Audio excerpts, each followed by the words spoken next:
sentidos, né? Mas pela fé. E o que é fé? É crer na palavra de Deus. Fé é confiança na palavra de Deus. Amém? Amém. Então, esse é o nosso foco, essa é a mensagem central. Muito bem.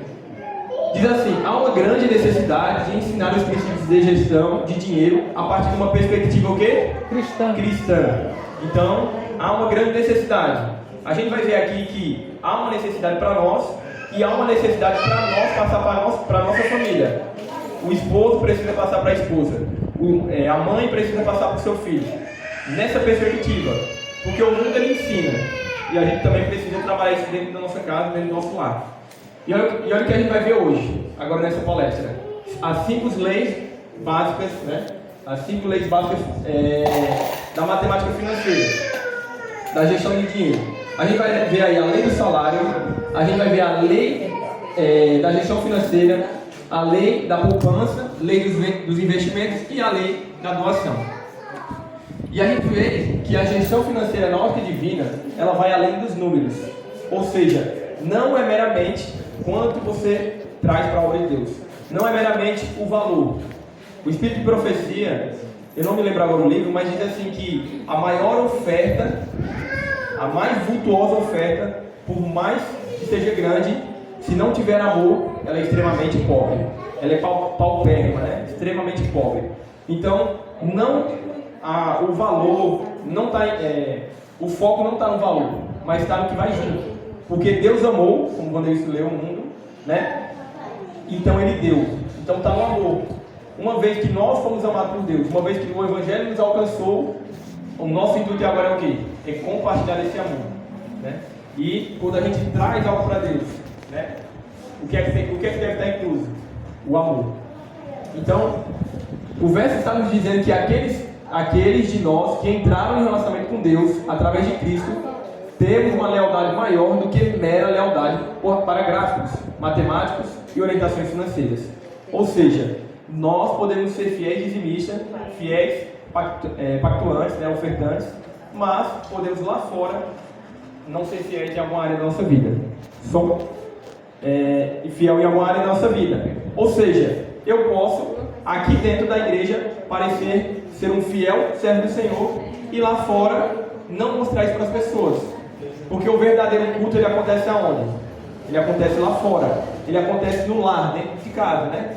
Então, nós precisamos entender que não é mera lealdade a gráficos. Eu preciso estar lá na secretaria da igreja, fiel no dízimo, na oferta, mas vai mais além. Quando eu e você pensamos em ir além, somos motivados por amor, somos motivados pela salvação das vidas, das almas, o Evangelho vai além, a igreja ela fica mais desafogada, né? E obreiros e tudo mais. Então a gente precisa ter isso em mente. Então, temos uma fidelidade total e definitiva para o sobrenatural, que arquitetou e supervisiona todo o universo econômico. Deus, ele está além do quê? Da matemática. Então, quantos de nós confiamos nele quanto ao assunto da orientação bíblica em relação ao dinheiro? Quantos aqui confiamos 100% em Deus em relação ao nosso dinheiro? Amém. Muitas das vezes a gente confia sim em relação ao nosso dinheiro no que diz dízimo e oferta, né? No nosso pacto. Mas e no restante? O que eu e você tem feito com o restante?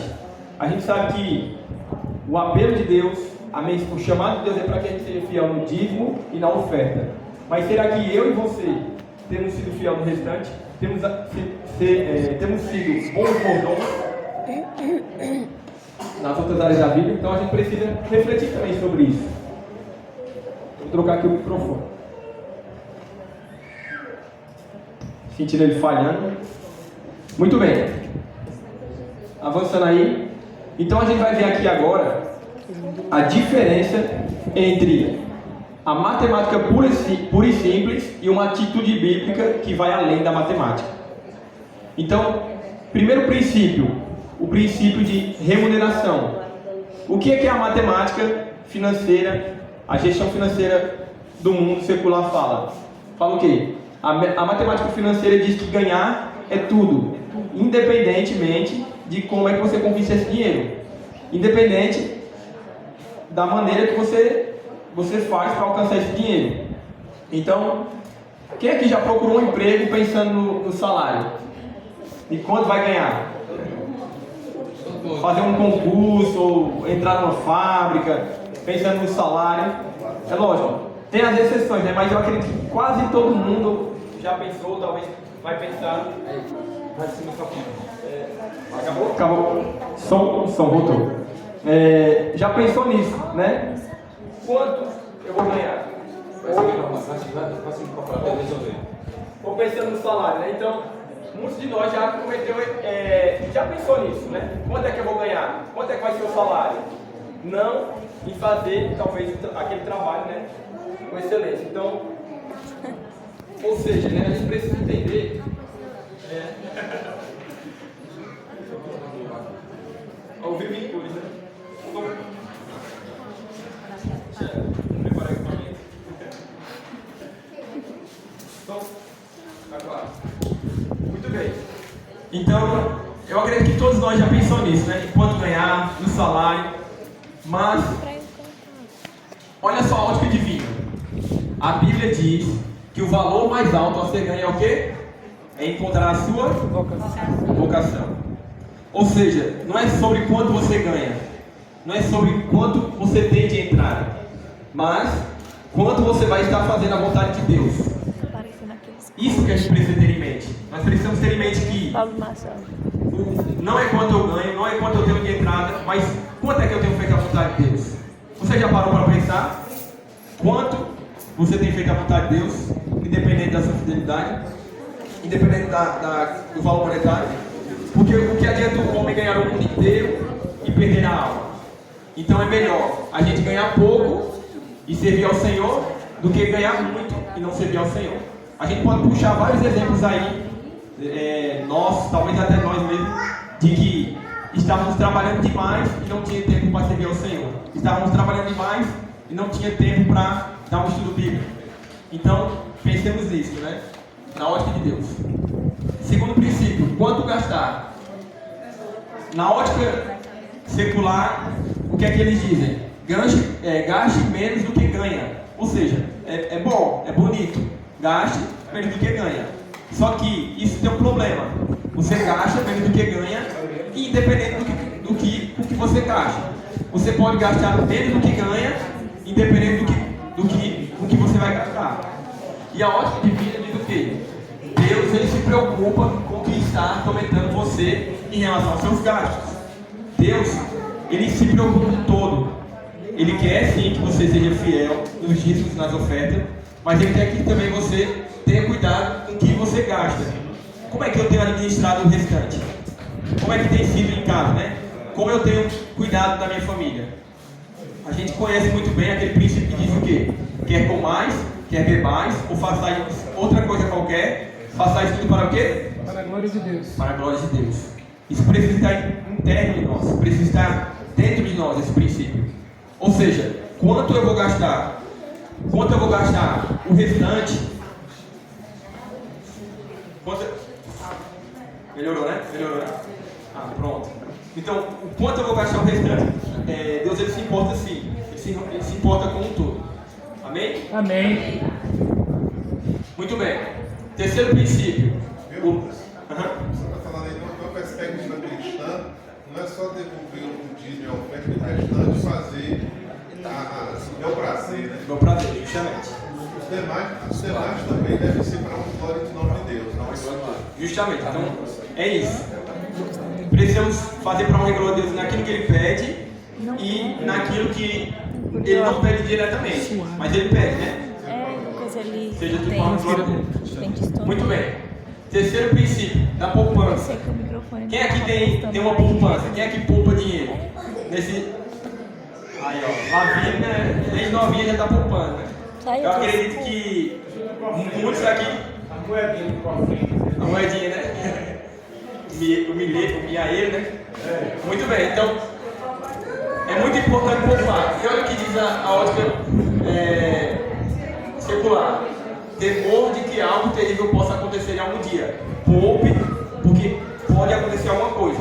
né? A poupança de emergência, né? Existe vários tipos de poupança, né? Ter uma reserva de emergência, temendo com que algo possa acontecer no futuro. Mas, olha só o que Deus diz, né? Qual a ótica divina? Você não estará sozinho nele, Deus vai estar com você, a despeito de qualquer coisa. É muito importante poupar dinheiro, é muito importante ter uma poupança, isso é bíblico, né? Você ter sua reserva, seja para ajudar pessoas, seja para uma emergência, seja para, né, para o avanço da obra, mas entenda que não é a tua força, não é a tua poupança que vai estar te trazendo solução para os problemas. Apareceu uma emergência, eu tenho uma poupança, meu problema está solucionado. Não, se você poupou, foi porque Deus te deu força. Então precisamos entender isso. Não se apegar a esse princípio como preciso poupar dinheiro e ali está a minha segurança. Não, a nossa segurança está no Senhor. Amém. Então, você não está sozinho. Se todavia você não poupou, se todavia você não tem um dinheiro reserva, Deus está com você. E está com você tanto na dificuldade e tanto para te conduzir, para que você tenha uma poupança, para que você se organize nessa área. Amém. Quarto princípio, investimento. O mundo diz, é preciso investir uma quantidade X de dinheiro e fazê-lo crescer, né? Quando você vai estudar sobre investimento, sobre fazer render o seu dinheiro, ter retorno, fazer o seu dinheiro trabalhar para você vê vários mecanismos, vários meios seculares. E alguns são bons, e alguns podem ser sim aproveitados, né? Bolsa de valores, entre outros. Só que precisamos ter cuidado. Por quê? Porque há alguns meios de investimento que não têm aprovação divina, né? Quais são eles?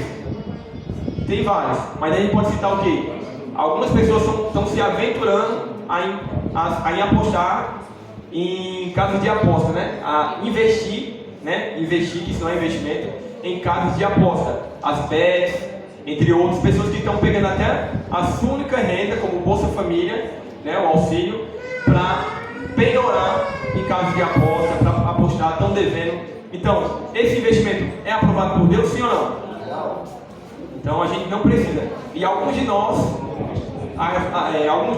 ou alguns do nosso meio pode cair nessa tentação de se aventurar, de procurar de forma fácil. Mas investimento às vezes você até investe no comércio, você colocar no comércio, você comprar. Eu falo às vezes para meu filho que ele pode comprar uma caixinha de paçoca e sair vendendo porta a porta. Ele fala, pai, eu quero trabalhar. Aí eu dei essa ideia para ele, ele fica direto pedindo tempo para poder fazer isso. Meu filho e o filho de Priscila, ele quer sair os dois juntos para ir vender. Então isso é um investimento. Ele pegar a sua reservinha que ele tem, comprar algo e voltar. Falei, filho, compra um carneiro, nós temos um sítio, compra um carneiro, você coloca lá, junta o dinheiro, compra um carneiro, compra um macho, uma fêmea, e daí ele vai procriando e vai aumentando. Então, investimento não necessariamente é valores altos, mas começar de pouquinho, né? Então tem vários exemplos. Pega esses princípios, né? Marque ele, grave e veja mais profundamente sobre cada tema. O tempo não dá para a gente se aprofundar. Então, a ótica do mundo precisa investir uma quantidade X de dinheiro para fazer crescer. A ótica de Deus é melhor não ter todo o seu investimento feito em coisas terrenas. Ou seja, será que o nosso foco está 100% nas coisas terrenas ou a maior parte nas coisas terrenas? Em que eu tenho focado? Em que você tem investido? Então nós precisamos ter isso em mente. Às vezes a gente planeja, na minha aposentadoria, eu vou ter isso, eu vou ter aquilo, mas assim, já pensou, se você não chega lá, você... Justamente. Você pensou que isso poderia acontecer se você estava preparado para... Justamente. Então, precisamos investir aonde? Primeiramente, no reino celestial. E as outras coisas serão o quê? Acrescentadas. Então, tenha isso em mente, né? Quinto princípio e último. E eu acredito que esse aqui é o mais importante. É o dar. Só que, qual a ótica do mundo? Qual a ótica secular? Diz o quê? Em época de crise, não é inteligente doar. É verdadeiro ou não? É falso, né? Em época de crise, não é inteligente doar. Segundo a perspectiva bíblica, olha o que Deus diz. Você realmente alcança uma causa maior quando doa. Então, o mundo diz assim, em época de crise, não doe. A palavra de Deus diz assim, ó. Você vai alcançar algo elevado quando você doa. E quando você se doa. Né? Então a gente precisa ponderar entre a visão secular e a visão celestial. E realmente, a gente tem vários relatos de pessoas que passaram a vida inteira entregando a sua vida para a causa de Deus e que aparentemente não tiveram nada retorno aqui na terra, mas vai ter um grande galardão no céu, uma grande recompensa. Né? Você pode ver que alguns personagens bíblicos que se doaram tanto, eles se doaram tanto de tal maneira que eles já foram levados para o céu sem passar pela morte, né? Como o caso de Enoque, como o caso de Elias, né? Moisés morreu, mas já subiu. Então assim, porque se entregaram tanto à causa de Deus, se entregaram tanta obra que Deus o levou para si. Mas por quê? Porque entendeu que Deus amou o mundo. E porque Deus amou o mundo, porque Ele me amou primeiro, agora o desejo do meu coração é compartilhar esse amor. E como é que eu compartilho amor? Amando, doando, entregando a minha vida à causa. Amém? Amém. Então, vamos abrir a nossa Bíblia em 2 Coríntios, capítulo 8, verso de 1 a 4. Gente, é o último texto. Esse texto é muito interessante e ele exemplifica bem o quinto princípio, o princípio de dar.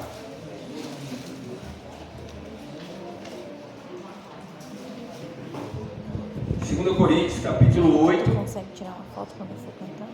Amém? Quem pode ler em alta voz? O quadradinho. Também, irmãos, vos fazemos conhecer a graça de Deus concedida às igrejas da Macedônia, porque, no meio de muita prova de tribulação, manifestaram abundância de alegria, e a profunda pobreza deles superabundou em grande riqueza da sua generosidade, porque eles, testemunho eu, na medida de suas posses e mesmo acima delas, se mostraram voluntários, pedindo-nos, com muitos rogos, a graça de participarem da assistência aos santos. Amém. Muito bem. Então olha só, Paulo, inspirado por Deus, ele fez questão de relatar isso para nos dar exemplo. Não sei se todos entenderam, mas o que aconteceu?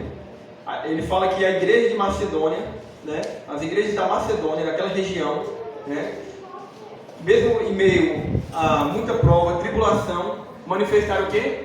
Abundância. Abundância de alegria, né? Abundância de recursos, né? Mesmo em profunda pobreza. Mesmo mediante a profunda pobreza, eles foram profundamente generosos, né? Ele fala aqui no verso 4, né? Eles pediram com tantos rogos para participarem da assistência social aos santos. Eles, mesmo em profunda pobreza, profunda necessidade, eles olharam e falaram: não, tem alguém pior do que eu, tem alguém que precisa de mim, tem alguém que precisa da gente. Mas eles deixaram de olhar para si e olharam para o próximo. Eles tiraram o foco de si. Qual é a ótica do mundo em relação a dar? Centralize você, se preocupe com você, depois vem os outros. O exemplo bíblico diz o quê? Que mesmo em profunda pobreza, eles foram profundamente generosos. Como o Vanderlei fala, ser pobre é difícil, sim ou não? É um pouco ruim, né? Mas ser profundamente pobre é o quê? Como o pastor Alex fala, profundamente ruim, né? Ou profundamente difícil. Então, mas aqui é um exemplo. E quem produziu isso neles? Foi compreender, porque Deus amou o mundo, porque Deus nos amaram. O Evangelho chegou a ele por meio de amor. Então, porque eles foram amados, agora eles queriam compartilhar esse amor por meio de todos os seus recursos, da sua vida, dos seus bens. Então, é como o Vanderlei bem explica: não tem a ver com a quantidade, mas o quanto você está disposto a entregar ao Senhor na sua vida, o quanto você tem entregado a Deus. Então, a viúva pobre, ela deu o quê? 2 moedinhas que não tinha valor, praticamente para aquela época. Mas Jesus disse que ela deu tudo, e ela deu muito mais do que todos. Enquanto alguns fariseus que levavam saco de dinheiro e faziam até barulho quando ele jogava lá no gasofilácio, né? Lá no cofre, fazia barulho, mas Jesus disse que eles não deram nada. Por quê? Porque eles não entregaram o seu coração. Deus, ele diz assim: filho meu, dá-me o teu coração. Ele quer o nosso coração. Quando ele fala o coração, se eu arrancar meu coração e dar para Deus, eu vou morrer, sim ou não? Então Deus está pedindo o quê? A minha vida por completo. Amém? Amém. Então, medite nesse verso, né? Reavalie, será que nós estamos seguindo esse princípio? Será que nós estamos seguindo esse conselho? Então a nossa doação, ela traz bênção de Deus. Ou seja, Deus nos abençoa, e porque somos abençoados, nós somos abençoados para quê? Para abençoar. Então, a bênção de Deus, ela é um ciclo. Ele abençoa. Se você é abençoado e você não compartilhar as bênçãos de Deus, o que é que acontece com você? Você vai fazer como um mordomo que enterrou a sua bênção aonde? Na terra. Ele tinha recebido apenas uma bênção. Outros receberam, né? mas ele recebeu apenas uma bênção, mas ele enterrou com medo para preservar. Mas não é assim. A gente preserva a bênção de Deus quando a gente compartilha, e ela continua abençoando. Eu poderia dar vários exemplos aqui na minha vida, cada um aqui poderia compartilhar seus exemplos, mas a gente vê vários exemplos na Bíblia e é suficiente, né, para a gente entender isso. A gente somos abençoados para abençoar. Então, Atos 2 é como a igreja tem sido financiada desde o início. Pelo quê? Pelo plano divino de Deus, pela nossa fidelidade. Então Deus, ele pode estourar um fundo de petróleo aqui no fundo, um poço de petróleo aqui no fundo da igreja, para manter a igreja, mas ele decide trabalhar por meio de nós, para arrancar o egoísmo, para operar em nós, para preparar o nosso caráter para morar no céu. Então, Vanessa explicou muito bem, né? 10%. Então, esse tipo de coisa só faz sentido a matemática. Mas, para quem vive além da matemática, isso é real. Talvez alguns pontos que eu falei aqui seja ilógico, na perspectiva humana, né? Seja irreal, mas para nós que andamos não por fé, não por sentidos, não por sentimento, não por vista, mas pela fé, isso é real. Porque tudo é possível para Deus. Amém? Então, o seu tesouro está onde está o seu coração. E eu queria finalizar aqui com uma historiazinha, e a gente encerra aqui esse momento, sobre a baronesa pobre e o mendigo rico. A baronesa, né? A gente sabe que barão é um título, né, que uma pessoa recebe, e baronesa geralmente é um título dado à esposa de um barão ou a uma mulher que conseguiu conquista própria, né? Geralmente lá na Espanha. Então há um relato, uma história de São José Maria Escrivá, que ele fala sobre uma baronesa pobre e esse mendigo rico. Essa baronesa, ela era uma das mulheres mais ricas da Espanha, uma baronesa de nome, nobreza, reconhecida e respeitada pela sociedade, riquíssima, sem dúvida alguma. Então era uma mulher rica, só que a gente vai ver um contraste. Ela não acumulava tesouro para si. Foi feita uma visita para ela, diz nessa história, de que São José Maria Escrivá, ele foi fazer uma visita para ela, e foi visto que o seu cofre estava sempre vazio. Foi visto que sua fortuna, uma mulher tão rica, mas quando foi visto o seu cofre sempre vazio. E por que isso? Ela não acumulava tesouro para si. Ela não guardava dinheiro, não fazia reservas para ostentar ou garantir o próprio conforto. Sim, ela mantinha as suas despesas, ela mantinha o seu padrão de vida, né, como a sua posição exigia, mas ela não vivia em função disso. Ou seja, ela não estava com foco no seu coração, nas suas riquezas. E aí, seu coração estava desprovido dos bens materiais. Tudo que recebia ela usava para ajudar os outros, sustentava a família, socorria pessoas. Em épocas de crise, levava recursos para as pessoas, visitava hospitais, destinava recursos para hospitais, para igrejas. Então era uma mulher que estava constantemente ajudando, riquíssima, mas compartilhando a bênção que vinha para ela. Então, por outro lado, havia também um mendigo nessa história que ele conta. E esse mendigo, ele tinha um grande bem. Era uma colher de prata. Na época, muito valioso.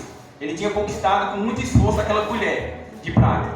E ele olhava para aquela colher e olhava, olha o que eu tenho, olha essa colher de prata. Ele compartilhava com seus amigos mendigos. Ele falava, olha aqui a colher que eu tenho, como ela é valiosa, como é uma grande posse que eu conquistei. E ele se gabava daquele seu tesouro, daquela sua colher de prata. Muito valiosa, né? E aquela pequena peça era o seu tesouro pessoal. Ele exibia com orgulho, né? Como eu disse, falava dela com emoção. E era o quê? O centro da sua atenção. A sua atenção estava centrada no seu tesouro, a colher de prata.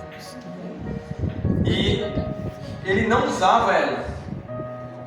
Ele não usava a colher, mas ele venerava a colher. Esse era o problema. Então ele venerava aquela colher e não usava a sua utilidade, né? Todo o seu valor, né, estava contido naquela única colher. E aqui a gente vê um contraste claro. A baronesa riquíssima, né, vivia com um cofre vazio, porque o seu coração estava cheio de quê? De generosidade, cheio de amor que Deus tinha produzido no coração dela, em compartilhar aquele amor. Então o seu cofre era vazio, porque tudo que entrava, ela era sim abençoada, mas ela usava para abençoar vidas, para ajudar pessoas. E a bênção continuava. Mas por outro lado, nesse contraste, ele vê um mendigo pobríssimo, agarrava-se à única coisa que possuía.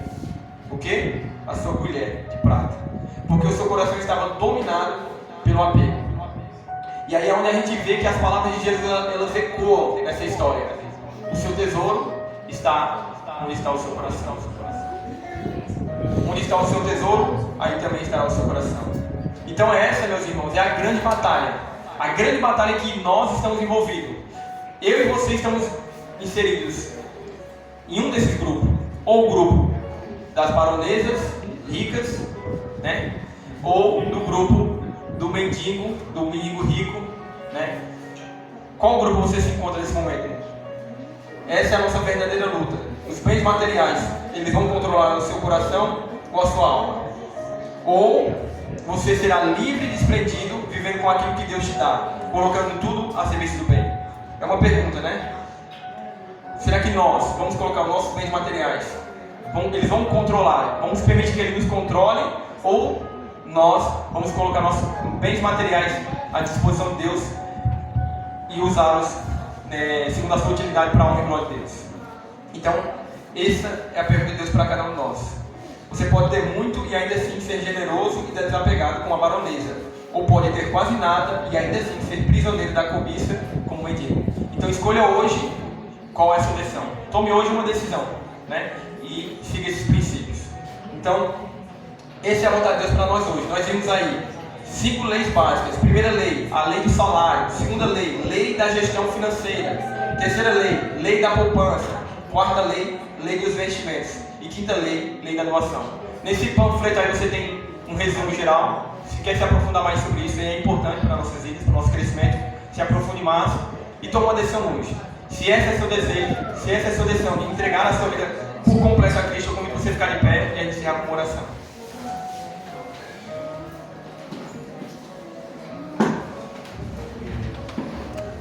Oremos. Querido Deus e bom Pai, louvado seja o teu santo nome, Senhor, porque o Senhor tem falado ao nosso coração. Senhor Deus, ajuda-nos, Senhor Pai, Senhor Deus e Pai, a tomar a decisão hoje, não postergar essa decisão, de entregar tudo nas tuas mãos.